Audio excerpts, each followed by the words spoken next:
The entire African village was filled with joy as colorful decorations fluttered in the warm breeze.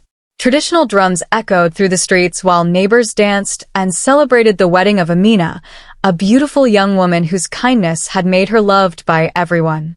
Children laughed, women prepared delicious food, and the village elders smiled proudly, believing this marriage would change Amina's life forever. Amina had grown up in a small mud house with her widowed mother. After her father passed away, life became a daily struggle. Her mother worked tirelessly on nearby farms, washed clothes for wealthy families, and sold vegetables at the market just to keep her daughter in school. Despite their poverty, Amina never complained. She always believed that honesty, hard work, and respect were worth more than money. When Samuel, the son of a wealthy businessman from the city, visited the village during a charity event, he noticed Amina helping elderly women carry heavy baskets without expecting anything in return. Her kindness impressed him more than her beauty.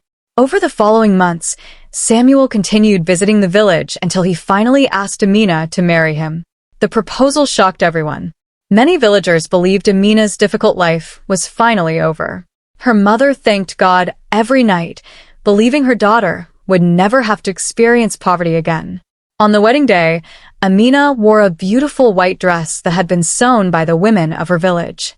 Before leaving for the ceremony, her mother placed a simple silver cross necklace around her neck. "This necklace isn't expensive," her mother said softly, "but whenever life becomes difficult, remember that your true beauty comes from your heart, not from the clothes you wear or the house you live in." Amina hugged her tightly. "I'll never forget your words." The wedding ceremony was elegant and unforgettable. Samuel promised to love and protect Amina for the rest of his life. Guests applauded as the newly married couple smiled for photographs, and everyone believed they were witnessing the beginning of a beautiful future. That evening, Samuel drove Amina to his family's magnificent mansion in the city. It was unlike anything she had ever seen. Marble staircases, sparkling chandeliers, expensive artwork, and luxury cars surrounded the enormous property. Amina looked at her new home with excitement and whispered, "I'll do everything I can to make this family happy." As the grand front door slowly opened, Samuel's mother, Beatrice, appeared at the top of the staircase.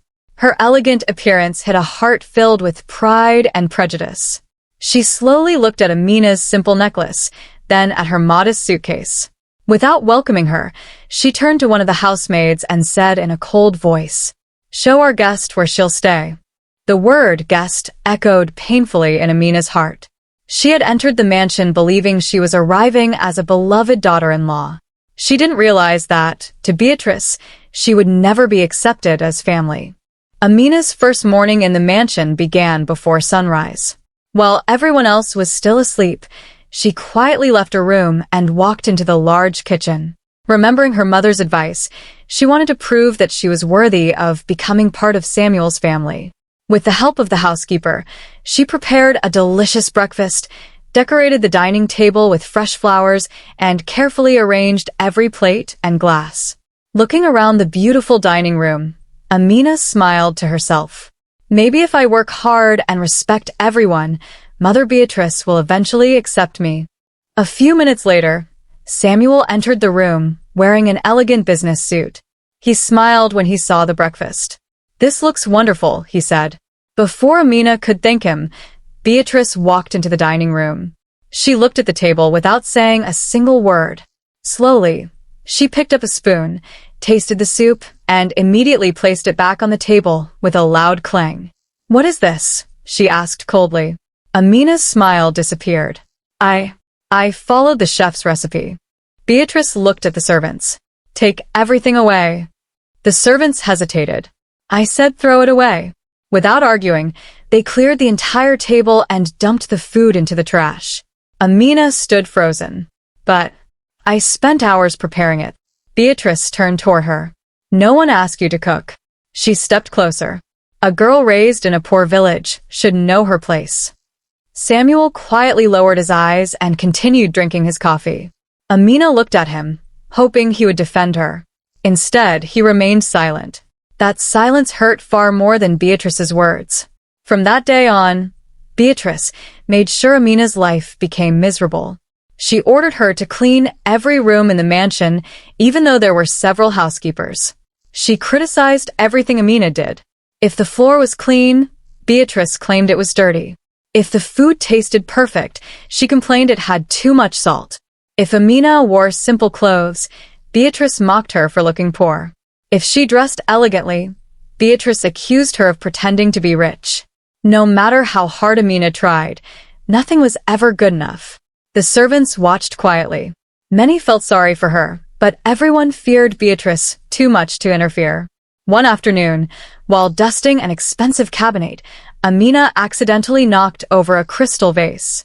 The vase crashed onto the marble floor and shattered into hundreds of tiny pieces. The sound echoed through the mansion. Beatrice rushed into the room. Her face burned with anger. Without warning, she slapped Amina across the face, so hard that she fell to the floor. The servants gasped. At that exact moment, Samuel walked into the room. Amina slowly looked up at her husband, tears filling her eyes. She believed he would finally stand beside her. Instead, Samuel looked at the broken vase and said only one sentence. "You should have been more careful." Amina felt her heart break. She realized she wasn't living in a home filled with love. She was living in a house where no one would protect her. That night, as she quietly cried in her bedroom, she heard Beatrice speaking to Samuel outside the door. Beatrice's voice was cold and full of hatred. "I promise you, I'll make sure that village girl regrets ever becoming part of this family." Amina covered her mouth to stop herself from crying. She had been married for only a few days, and her nightmare had already begun. Days turned into weeks, and Amina prayed every morning that things would improve. She believed that if she remained patient, worked hard, and treated everyone with kindness, Samuel would eventually understand how much she was suffering. But instead of getting better, life inside the mansion became more painful with each passing day. Every morning, Beatrice found a new reason to insult her. "If you were raised properly, you would know how to behave. No wonder your family is poor. My son ruined his life by marrying you." Those cruel words echoed through the mansion every day. Amina silently endured the humiliation, refusing to answer back because she respected Samuel's family. The servants watched with sympathy, but no one dared challenge Beatrice's authority. One evening, Samuel returned home after a long day at work. Amina happily prepared his favorite dinner, hoping they could finally spend some peaceful time together. She lit candles on the dining table and waited with a hopeful smile. As Samuel entered the dining room, he looked tired but smiled at the delicious meal. "This smells wonderful," he said. Before Amina could respond, Beatrice walked in. She looked at the table with disgust. "So, now you're trying to impress my son?" Amina lowered her head. "I only wanted him to have a nice dinner." Beatrice suddenly grabbed the plate from the table and threw it onto the floor. The plate shattered into pieces. The food scattered across the marble floor. The sound echoed throughout the mansion. Amina stared in disbelief. She had spent hours preparing the meal. Samuel watched everything happen. For a moment, Amina believed he would finally defend her. Instead, he sighed heavily and looked at his wife. "Amina, why can't you stop upsetting my mother?" Her heart sank. "I didn't do anything wrong," she whispered. Samuel shook his head. "You know how she is. Just apologize and move on." Amina looked at him with tears in her eyes. "Apologize for what?" Before Samuel could answer, Beatrice stepped forward and slapped Amina across the face.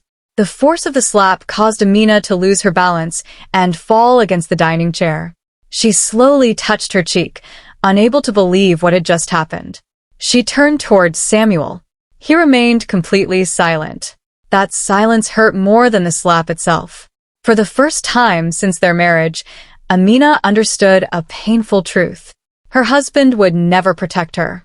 That night, Amina sat alone in her bedroom, holding the small silver necklace her mother had given her on her wedding day. She remembered her mother's words. "Never lose your kindness, even when others lose theirs." She wiped away her tears and whispered, "I don't know how much more I can endure." Outside her bedroom, Beatrice smiled with satisfaction.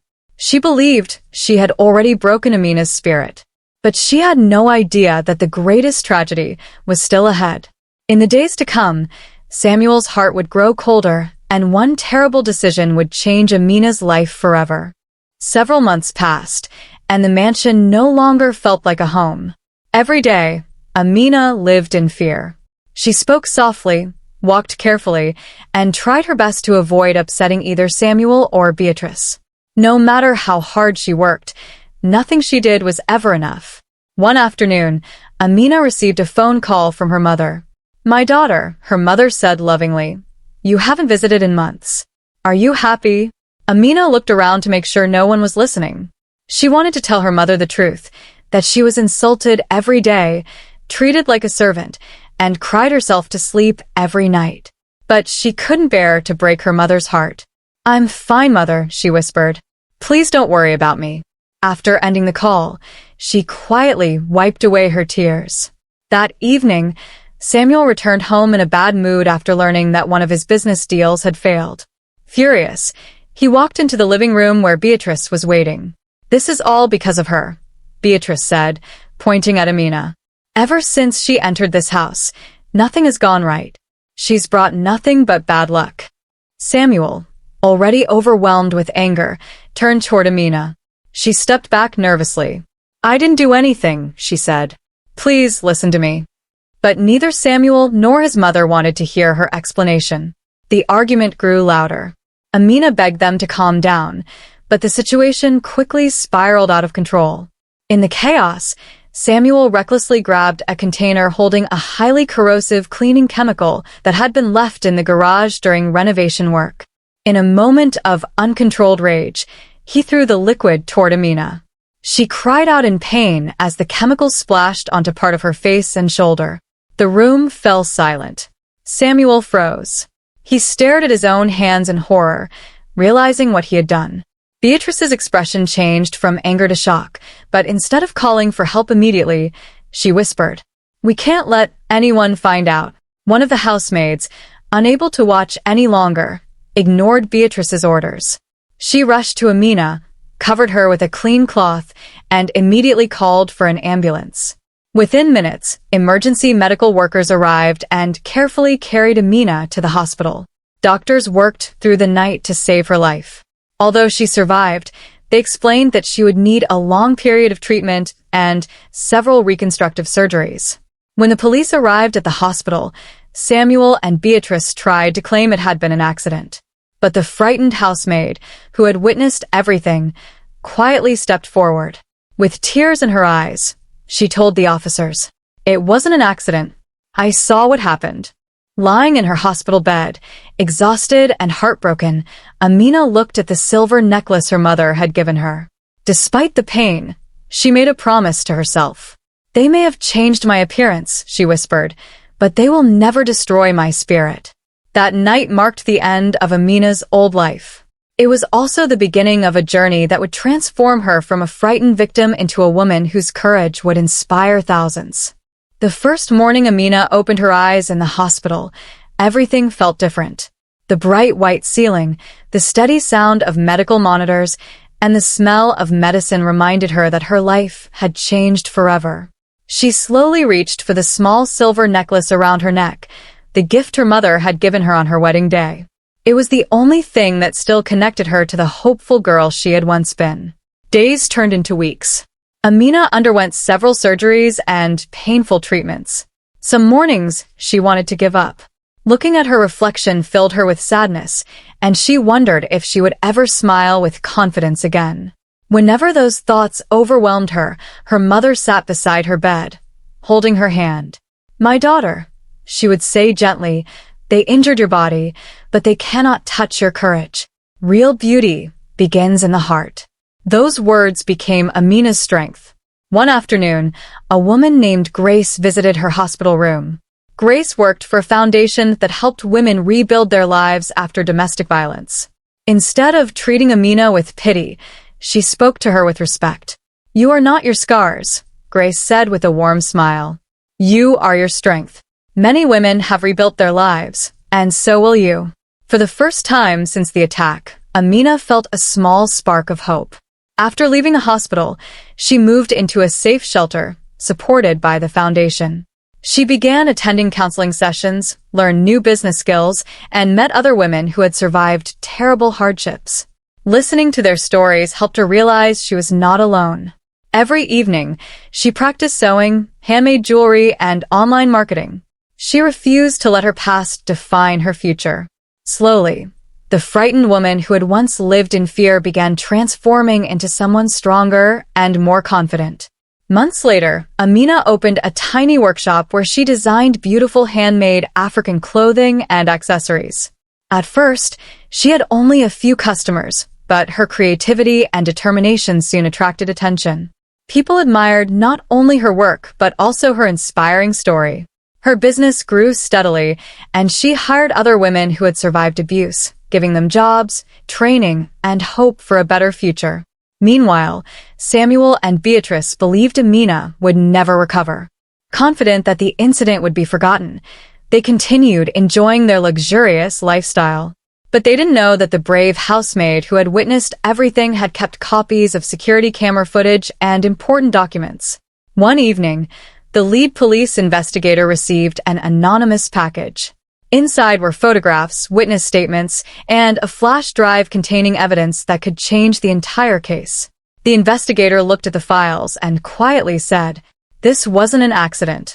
He immediately ordered the case to be reopened. At that same moment, Amina locked the door of her workshop after another successful day of work. Looking at the smiling women she now employed, she realized something important. The people who tried to destroy her had unknowingly given her a new purpose. She was no longer fighting only for herself. She was fighting for every woman who believed her life was over. 6 months passed, and Amina's small workshop slowly became one of the busiest handmade fashion stores in the city. Every piece of clothing she designed carried a message of hope, courage, and new beginnings. Customers were not only impressed by the beautiful African fabrics and unique designs, but were also inspired by the woman behind the business. One morning, Amina unlocked the shop as several women were already waiting outside. Most of them were survivors of domestic abuse, abandoned wives, or single mothers struggling to provide for their children. Instead of simply offering them jobs, Amina trained them herself. "We're not just making clothes," she told them with a smile. "We're rebuilding lives." The women applauded, many with tears in their eyes. Within a year, the workshop had expanded into a successful fashion company employing more than 50 women. Local newspapers began writing articles about Amina's remarkable journey from survivor to entrepreneur. Television stations invited her to share her story, and her message inspired thousands of people across the country. During one television interview, the host asked, "After everything you've suffered, do you hate your husband and mother-in-law?" The audience waited silently. Amina smiled gently before answering, "Hate would only keep me trapped in my past." She paused. "I choose healing instead." Her words quickly spread across social media, where millions praised her courage and compassion. Meanwhile, Detective Daniel Mbeki continued investigating the attack. The housemaid who had witnessed everything finally agreed to give a formal statement in court. She described years of emotional abuse inside the mansion and confirmed that the incident had not been an accident. Detectives also recovered security camera recordings from a neighboring property. Although the footage did not capture the entire incident, it clearly showed the argument moments before emergency services arrived. Combined with witness testimony and forensic evidence, the investigation became much stronger. Samuel began receiving official notices from the police requesting further questioning. At first, he believed his family's wealth and influence would protect him, but every new piece of evidence made that belief weaker. Beatrice grew increasingly anxious. "We must stop this," she whispered. Samuel looked at the investigation files scattered across his desk. It's too late. For the first time, he realized that money could not erase the truth. Across the city, Amina stood on the stage of a national business conference after receiving an award for empowering women through entrepreneurship. The audience rose for a standing ovation as she accepted the honor. Looking across the crowd, she remembered the frightened young bride who had once believed her life was over. She smiled. That woman no longer existed. She had become someone stronger than fear. As the ceremony ended, Detective Daniel approached Amina with a serious expression. "We've gathered enough evidence," he said. "The prosecutor is preparing the case." Amina took a slow, steady breath. She had spent months rebuilding her life. Now, she was finally ready to face the people who had tried to destroy it, not with anger or revenge, but with the truth. The news spread across the city before sunrise. One of the country's most respected business families was under criminal investigation. Television channels interrupted their regular programs with breaking news, while newspapers published headlines about the reopening of Amina's case. Social media was flooded with messages of support for the young woman who had transformed her pain into purpose. Inside his luxurious office, Samuel stared silently at the television screen. Every news channel showed Amina receiving awards for helping abused women rebuild their lives. His assistant rushed into the room. "Sir, the police are here." Samuel slowly stood. Several detectives entered the office and handed him an official court summons. "Mr. Samuel," Detective Daniel Mbeki said calmly, "you are required to appear before the court regarding the attack on your wife." Samuel looked at the document without speaking. For the first time in his life, he realized that wealth could not protect him from the consequences of his actions. At the mansion, Beatrice was equally shaken. "This family has too much influence," she insisted. "Nothing will happen to us." But only moments later, investigators arrived with a search warrant. They carefully examined the house, collected evidence, interviewed employees, and recovered damaged security equipment that had never been reported to the police. One by one, the servants found the courage to speak. The elderly gardener admitted he had witnessed years of emotional abuse. The family driver confirmed hearing constant arguments inside the mansion.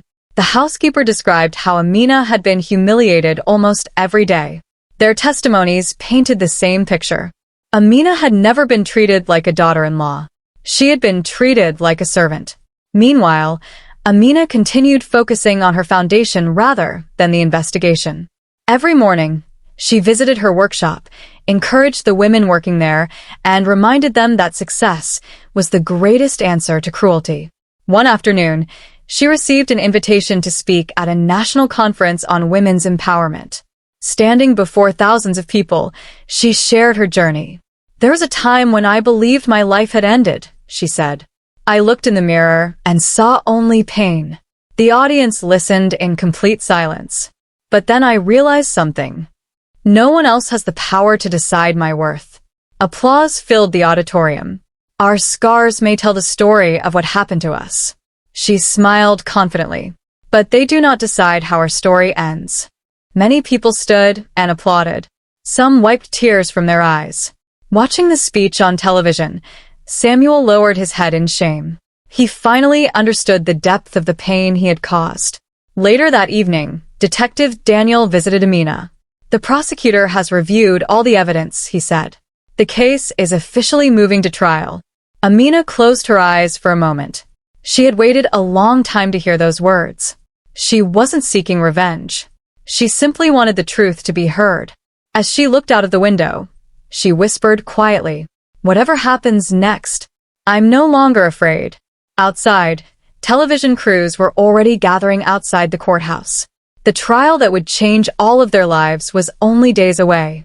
The day of the trial arrived, and the courthouse was surrounded by reporters, television cameras, and hundreds of people. News vans lined the streets as journalists reported live from outside the building. The case had captured the attention of the entire nation. Many people had followed Amina's journey from a frightened young bride to a confident businesswoman, and they waited anxiously to see whether justice would finally be served. Inside the courtroom, the atmosphere was tense. Samuel sat beside his lawyers, his head lowered. For the first time in years, the confident businessman looked frightened. Across the room, Beatrice sat quietly, avoiding eye contact with everyone around her. The proud woman who had once controlled the mansion now appeared nervous and exhausted.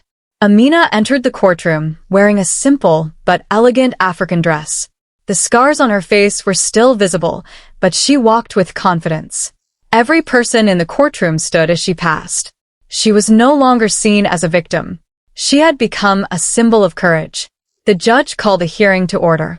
The prosecutor presented photographs, medical reports, forensic evidence, and witness statements collected during the investigation. One by one, the witnesses described the years of emotional abuse Amina had suffered inside the mansion. Then the housemaid stepped into the witness box. Her hands trembled, but her voice remained steady. "I saw everything that happened that night," she testified. "It was not an accident." Mrs. Beatrice blamed Amina for every problem in the house, and Mr. Samuel lost control during the argument. The courtroom fell silent. Next, the investigating officer explained how the physical evidence matched the witness statements. Security records, emergency call logs, and forensic analysis all supported the same conclusion. Samuel's lawyer tried to argue that the incident had been accidental, but the evidence was overwhelming. After several hours, the judge announced a short recess. Samuel quietly walked toward Amina. His eyes filled with regret. "I'm sorry," he whispered. "I can't change what happened, but if I could go back, I would." Amina looked at him calmly. "There was a time when I waited every day for you to protect me." She paused. "But I learned that I had to protect myself." Samuel lowered his head. "I understand." When the court resumed, the judge delivered the decision based on the evidence presented. Samuel and Beatrice were held legally accountable for their actions under the law. The judge also praised the courage of the witnesses who had chosen to tell the truth despite years of fear. Outside the courthouse, crowds applauded as Amina walked down the steps. Reporters surrounded her. "How do you feel after today's verdict?" Amina smiled gently. "Justice is not about celebrating someone else's downfall." She looked toward the crowd. "It's about making sure no one else has to suffer the same way." Her words spread across television, newspapers, and social media within hours. That evening, Amina returned to her foundation, where dozens of women welcomed her with flowers and applause. Looking around the room, she realized that her greatest victory had never been winning the court case. Her greatest victory was finding the strength to rebuild her life and helping others rebuild theirs as well. As the women celebrated together, Amina received an unexpected phone call. The caller introduced himself as the Minister of Social Development. "Ms. Amina," he said warmly, "the government would like your help with a nationwide program to support survivors of domestic violence."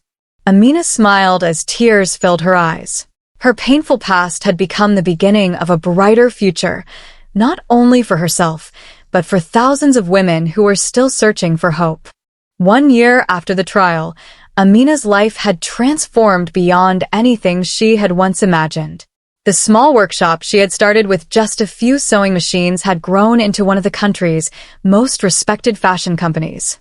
Hundreds of women worked in her factories, earning honest incomes and rebuilding their confidence after surviving difficult circumstances. Every employee knew that Amina's company was more than a business. It was a family where everyone was treated with dignity and respect. Her charity foundation had also expanded across several provinces. It provided legal aid, counseling, vocational training, and emergency shelter for women escaping abusive homes. Every week, new survivors arrived at the center believing their lives were over. Every week, Amina reminded them that a painful chapter did not have to become the end of their story. One morning, Amina received an official invitation from the Ministry of Social Development. She had been selected as the keynote speaker for the country's largest conference on women's empowerment. More than 5,000 people attended the event, including government officials, business leaders, judges, police officers, teachers, students, and international organizations. Television networks broadcast the conference live across the nation. As Amina walked onto the stage, the audience stood and applauded for nearly a minute. She smiled humbly before beginning her speech. "There was a time," she said, "when I believed my scars would define me forever." The hall became completely silent. "I spent many nights asking one question. Why did this happen to me?" She paused. "But one day I stopped asking why me. I started asking, what can I do with the life I still have?" The audience listened with tears in their eyes. I discovered that courage isn't the absence of pain. Courage is choosing to keep moving even when your heart is broken. Thunderous applause filled the auditorium. She continued, "If you are suffering today, please hear this. You are not weak. You are not worthless. And you are never alone." Many people in the audience wiped away tears. By the time her speech ended, everyone was standing. The video spread across social media within hours. Millions watched it. Thousands shared it. Women from different countries began sending letters thanking Amina for giving them hope. That evening, while reading those messages in her office, Amina smiled quietly. For the first time in many years, she truly felt at peace. Just then, her assistant hurried into the room holding an envelope marked confidential. "It arrived from the police headquarters," she said. Amina opened it. Inside was a report stating that investigators had discovered a hidden financial network connected to Samuel's family. The report suggested that Beatrice had secretly transferred millions of dollars into fake companies for years. The case everyone believed was over was about to become much bigger than anyone had imagined. The confidential report kept Amina awake all night. She had believed the painful chapter of her life was finally over, but the documents suggested otherwise. Early the next morning, she arrived at police headquarters, where Detective Daniel Mbeki and a team of financial investigators were waiting. Daniel placed several files on the conference table. "We've uncovered something unexpected," he said. He opened the first folder, revealing bank statements, property records, and company registrations. For years, Beatrice secretly moved money through fake businesses and offshore accounts. These companies existed only on paper, but millions of dollars passed through them. Amina looked at the documents in disbelief. "So, the abuse wasn't the only crime?" Daniel nodded.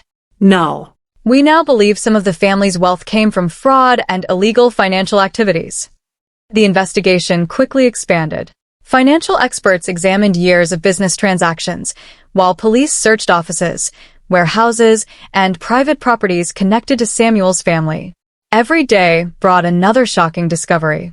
Luxury villas purchased under false names, hidden bank accounts, forged contracts, secret cash payments. News channels covered the investigation around the clock. The once powerful family that had been admired for its wealth was now facing public scrutiny. Meanwhile, Amina refused to let the headlines distract her from her mission. She continued visiting her foundation every morning, mentoring young women and helping survivors start small businesses. One afternoon, she met a teenage girl named Zuri, who had escaped an abusive home. "I don't think I'll ever be strong like you," Zuri whispered. Amina smiled gently. "I wasn't born strong." She took the girl's hand. "I became strong one decision at a time." Those words stayed with Zuri forever. Across the city, Samuel sat alone in a prison visitation room. He watched the television as reporters discussed the growing financial scandal. For the first time, he realized how many lives had been damaged, not only Amina's but also innocent employees, investors, and families who had trusted his business. Filled with remorse, he asked to meet Detective Daniel. "I want to cooperate," Samuel said quietly. "I know things my mother never told the investigators." Daniel looked at him carefully. "Are you willing to tell the whole truth?" Samuel nodded. "I'm done protecting lies." Over the following weeks, Samuel gave investigators detailed information about hidden accounts, secret business partners, and documents that had never been found. His testimony led police to an abandoned warehouse on the outskirts of the city. Inside, investigators discovered boxes of financial records, encrypted hard drives, and evidence linking several influential businessmen to the fraud. Daniel looked at the evidence and said, "This case has become one of the largest financial crime investigations our country has ever seen." That evening, Amina received another call from the ministry. This time, the request wasn't about giving a speech. The government wanted her to help design a national program to protect victims of domestic abuse and provide financial independence for survivors. As she looked out of her office window, Amina realized that every painful experience she had endured was now helping create a safer future for countless others. Her scars no longer reminded her of what she had lost. They reminded her of how far she had come. Months passed, and Amina's life became busier than ever. Her fashion company continued to grow, but her greatest pride was no longer the success of her business. It was the thousands of women whose lives were changing because of the Amina Hope Foundation. What had started as a small shelter with only a handful of volunteers had expanded into a nationwide organization. The foundation offered free legal assistance, counseling, emergency housing, education, and job training for women who had escaped abusive homes. Many arrived with nothing more than a small bag of clothes and broken hearts. Amina welcomed each woman personally. She never introduced herself as a successful entrepreneur. Instead, she simply said, "My name is Amina, and I know exactly how you feel." Those words gave every new survivor hope. One morning, a young woman named Nadia arrived carrying her 5-year-old daughter. She had spent years living in fear and had finally found the courage to leave. "I don't have any money," Nadia whispered. "I don't even know where to begin." Amina gently smiled. "You've already taken the hardest step." She hugged Nadia warmly. "The rest will walk together." Over the following months, Nadia learned sewing, business management, and financial planning through the foundation's training program. Eventually, she opened her own tailoring shop and hired 2 other women who had survived abuse. Stories like Nadia's began appearing across the country. One survivor became a teacher. Another opened a bakery. Another earned a university scholarship. Thousands of women were rebuilding their lives because one woman had refused to let tragedy define her. The media soon named Amina the voice of hope. Television stations followed her work, newspapers praised her leadership, and international organizations invited her to speak about women's empowerment. One afternoon, Amina received a letter from the president's office. She had been selected to receive the nation's highest humanitarian award for her extraordinary service to society. Her staff celebrated with applause, but Amina simply smiled. "This award belongs to every woman who chose courage over fear," she said. Meanwhile, Detective Daniel continued investigating the financial crimes connected to Samuel's family. The evidence uncovered by Samuel's cooperation led investigators to arrest several powerful businessmen who had secretly financed illegal schemes for years. The government recovered millions of dollars in stolen assets. Instead of placing the money into general government funds, Parliament approved a historic proposal. A large portion of the recovered assets would be used to support shelters, education, and rehabilitation programs for survivors of domestic violence. When Amina heard the news, tears filled her eyes. The wealth that had once helped destroy lives would now help rebuild them. Later that evening, she stood alone on the balcony of her office, watching the sunset over the city. She remembered the frightened young bride who had once believed she would never smile again. Now, she wasn't just smiling. She was giving thousands of others a reason to smile too. Just as she turned to leave, her assistant hurried toward her holding an official invitation sealed with the national emblem. "The president would like you to attend a special ceremony next week," she said. Amina looked at the envelope with curiosity. She had no idea that the event would change her life once again and lead her to meet someone who would see beyond her scars and admire the strength of her heart. A week later, the presidential palace was filled with distinguished guests from across the country. Government ministers, judges, business leaders, community elders, teachers, doctors, and representatives from international organizations had gathered for a special national ceremony honoring individuals whose work had transformed society. For Amina, the invitation felt unreal. Just a few years earlier, she had been lying in a hospital bed, wondering if life was worth living. Now, she walked through the grand entrance of the palace, wearing a simple but elegant traditional African dress. She wore very little jewelry, choosing only the silver necklace her mother had given her on her wedding day. It reminded her of where she had come from and how far she had traveled. When the president entered the hall, everyone stood.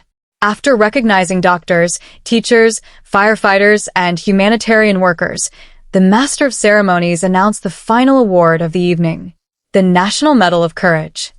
The large screen displayed photographs of Amina visiting shelters, training women, opening community centers, and comforting survivors. The audience watched in silence as a short video told the story of her journey, from a frightened young bride to a woman who had restored hope to thousands. The president smiled warmly as Amina stepped onto the stage. "This nation is proud of you," he said. You remind us that true strength is measured not by power or wealth, but by compassion and the courage to keep moving forward. He placed the medal around her neck. The audience rose to its feet in a long standing ovation. Many people were wiping away tears. When the applause finally settled, Amina walked to the podium to deliver her speech. She looked across the crowded hall before speaking. "I accept this honor," she began, "not for myself, but for every woman who has ever been told she was worthless." The room became completely silent. "There was a time when I believed my life had ended." She gently touched the silver necklace around her neck. "But every sunrise reminded me that God had given me another chance." She paused. "Our scars are not signs of weakness. They are proof that we survived." The audience applauded loudly. Amina continued, "If you are living in fear today, please remember this. You deserve respect. You deserve safety.